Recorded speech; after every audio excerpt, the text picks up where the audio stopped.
मुंबई की एक चॉल में सारा सामान बिखरा पड़ा था, जैसे अभी अभी वहाँ से होकर भयंकर तूफान गुजरा हो। वहीं एक कोने में सुनीता अपने दूध मुहे बच्चे को सीने से लगाए सिसकियां भर रही है और उसका शौहर मदन नशे में धुत होकर जमीन पर पड़ा बड़बड़ा रहा है। अपने आप को पता नहीं क्या समझती है, देर से आऊंगा तो खाना भी नहीं देती है। अभी 1 हफ्ता भी नहीं हुआ बच्चे को पैदा हुए, थोड़ा तो समझ जाने देते हैं। तूने फिर जबान चलाई तो? उसे मारने के लिए उठता है लेकिन नशे में लुढ़क जाता है। चल गुड्डू, अब बर्दाश्त नहीं होता, हम कहीं और रहेंगे।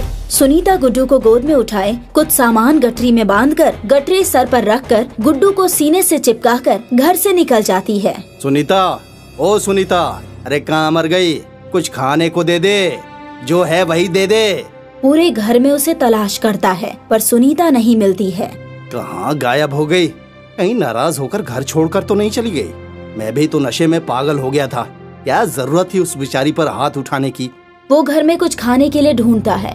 बावर्ची खाने में 4-5 रोटियां हैं और तरकारी देखकर वो भर पेट खाकर घर से रवाना हो जाता है, लेकिन सुनीता उसे कहीं नजर नहीं आती। वो मायूस होकर घर वापस आता है। घर तो छोड़ दिया, लेकिन अब जाऊं कहाँ? रात के अंधेरे में भटकने से तो अच्छा है वापस घर ही चली जाती हूँ, तब तक सवेरा हो जाएगा। वो घर पहुँची तो उसने देखा उसके घर के बाहर एक खूबसूरत पालना रखा हुआ था। ये पालना तो बेहद खूबसूरत है, मेरा गुड्डू इसमें आराम से सो सकता है। ये सोचकर वो घर में दाखिल हुई और गुड्डू को चटाई पर लिटाकर फौरन बाहर से पालना खींचकर अंदर ले आई। तभी मदन उठ गया और सुनीता को देखते ही, सुनीता, तुम कहाँ चली गई थी? मैंने तुम्हें कितना तलाश किया लेकिन तुम मिली ही नहीं। सोचा तो यही था कि रोज रोज लात मुक्के खाने से बेहतर है कि खुद को और गुड्डू को खत्म कर दूं, लेकिन मासूम गुड्डू का चेहरा देखकर दिल पिघल गया। अरे पगली, तुम क्यों गई? मैंने जानबूझकर ऐसा थोड़े ही किया था। वो तो कल एक दोस्त के घर बैठा हुआ था, इसलिए उसने थोड़ी बहुत पिला दी थी। क्या सारे मर्द अपनी बीवियों को इसी तरह पीटते हैं? आपको ये ख्याल नहीं आया कि 1 हफ्ते पहले ही गुड्डू पैदा हुआ है? अरे मैं रोज थोड़े ही पीता हूँ। अच्छा चल, मुझे माफ कर दे। ले, मैं कान पकड़कर माफी मांगता हूँ। अब तो माफ कर दे, अब कभी तुझे हाथ भी नहीं लगाऊंगा।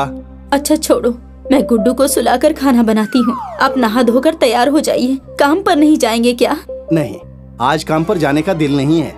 जरा ये पालना सही जगह पर रखवा दीजिए। ये कहाँ से लाई इतना खूबसूरत पालना?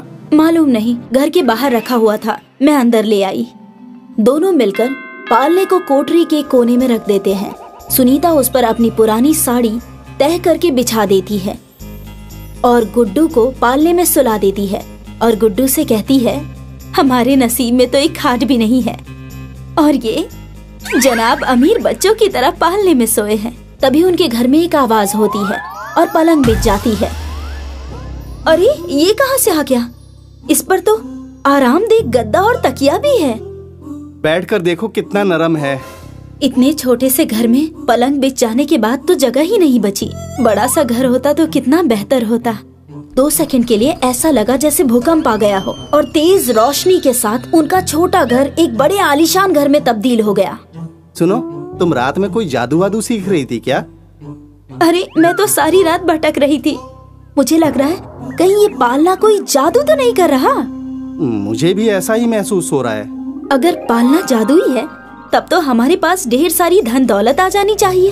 अरे अरे, ये क्या? इतने रुपए कहाँ से आ गए? ये देखो, गुड्डू के पालने में नोटों की गड्डियाँ बिखरी हैं। नोट देखकर सुनीता कहती है, या खुदा, हम तो अमीर हो गए। अब तो मुझे मजदूरी करने की भी जरूरत नहीं है। इन रुपयों से सीमेंट और ईंटों की अपनी एक दुकान खोल लेंगे। दुकान खूब चल निकली।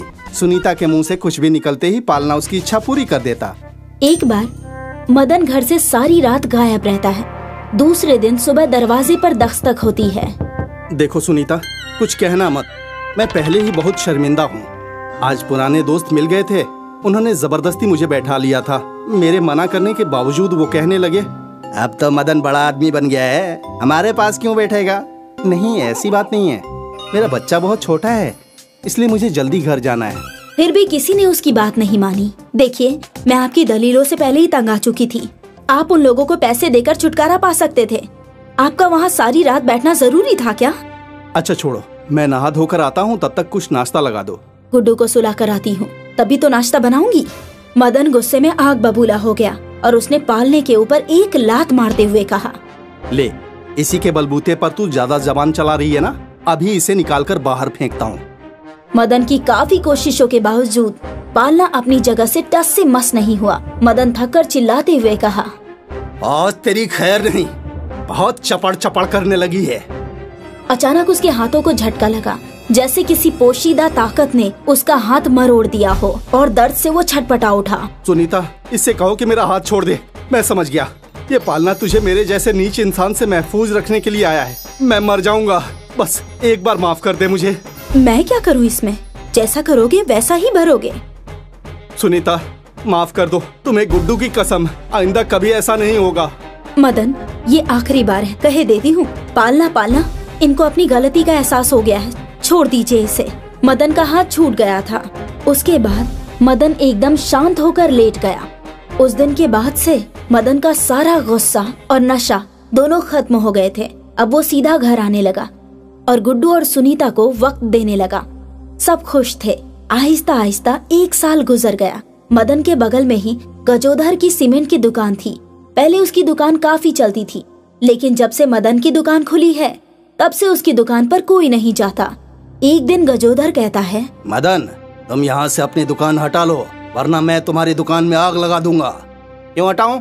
मैंने इस दुकान में पैसे लगाए हैं। ठीक है, सीधी उंगली से घी ना निकले तो उंगली टेढ़ी करनी आती है मुझे। वो धमकी देकर चला गया। मदन जब दुकान बंद करके वापस आया तो बहुत फिक्रमंद था। क्या हुआ? आपका चेहरा क्यों उतरा है? मदन ने सुनीता को सारी बात तफसील से बताई। गजोधर उसके पीछे पीछे आकर उसके घर के बाहर खिड़की के पास सारी बातें सुन रहा था। अगर वाकई में उसने गुस्से में आकर आग लगा दी तो हम तो बर्बाद हो जाएंगे। कितना रुपया लगाकर दुकान खोली थी। आप फिक्र मत कीजिए, कोई जरूरत नहीं उस गजोधर से डरने की। हमारा जादुई पालना है ना, वो कुछ नहीं होने देगा। ये औरत किसी जादुई पालने की बात कर रही है, जरा देखूं तो सही। वो पंजों के बल खड़ा होकर उसके घर में झांक रहा है और वो खूबसूरत पालना देखकर वो हैरान हो जाता है। वो वहाँ से वापस लौट आता है, लेकिन वो पालना उसकी आंखों में बस चुका था। दूसरे दिन वो मदन की दुकान पर जाकर, अब तक तो तुमने दुकान बंद करने के बारे में सोच लिया होगा। मैं दुकान बंद नहीं कर सकता, तुम्हें जो करना है कर लो। ठीक है, बाद में मुझे कुछ मत कहना। उसने दिल ही दिल में एक मंसूबा तैयार कर लिया और उसने उसके घर एक आदमी को भेज दिया। उस आदमी ने सुनीता के घर का दरवाजा खटखटाया। आपकी दुकान में आग लग गई है, जल्दी चलिए। अब आएगा मजा। चलो, अब जल्दी से इसके घर से वो पालना निकाल लो। उसने पालना निकालकर अपनी गाड़ी में रखवा दिया और घर आकर एक कोने में रख दिया। फिर दुकान पर पहुंच गया। सुनीता जब दुकान पर पहुंची तो वहाँ सब कुछ ठीक था। मदन उसे देखते ही, अरे तुम यहाँ, सब खैरियत तो है? मुझे शायद किसी ने बेवकूफ बनाया है। उसने मदन को सारी बात तफसील से बताई। उसने बिना देर किए वापस घर पहुंची तो पालना घर से गायब हो चुका था। सुनीता सिर पकड़कर बैठ गई और रोने लगी। गजोधर जब अपनी दुकान बंद करके घर पहुंचा तो पालने से, जादुई पालने, चल दिखा अपना जादू, मुझे बहुत सारे रुपए दे दे। तभी पालने से एक मोटा डंडा निकलकर गजोधर की धुनाई करने लगा। उसकी मार से गजोधर चिल्ला रहा था, लेकिन उसकी आवाज किसी को सुनाई नहीं दे रही थी। जब मार खाकर वो अधमरा होकर गिर पड़ा तब पालना अपने आप चलते चलते सुनीता के घर में दाखिल हो गया। अरे गुड्डू का जादुई पालना आ गया वापस। कहाँ चले गए थे तुम? मुझे ख्याल आया कि जैसे तुम्हें कोई उठाकर ले गया हो। उसने गुड्डू को पालने में सुला दिया। मदन आया तो उसने कहा, आपको पता है, मैं जब घर पहुंची तो पालना कोई उठा ले गया था, लेकिन ये खुद ब खुद वापस आ गया। मदन की दुकान पर गजोधर का एक नौकर जो कभी कभी उसके पास आता जाता था, उसने आकर इत्तला दी। मदन भाई, बड़ी हैरानी की बात है, गजोधर भाई एक पालना खरीद कर लाए थे। उससे उन्होंने कुछ कहा, तभी पालने से एक डंडा निकला और उनकी धुनाई कर दी। वो अस्पताल में भर्ती हैं। मदन घर वापस आया तो उसने कहा, मैं जानता हूँ, वो पालना गजोधर ही लेकर गया था। वो अस्पताल में भर्ती है। चलो, हमें हमारा पालना मिल गया। हमारे लिए यही बहुत है। उसने जैसा किया उसका फल उसे मिल गया।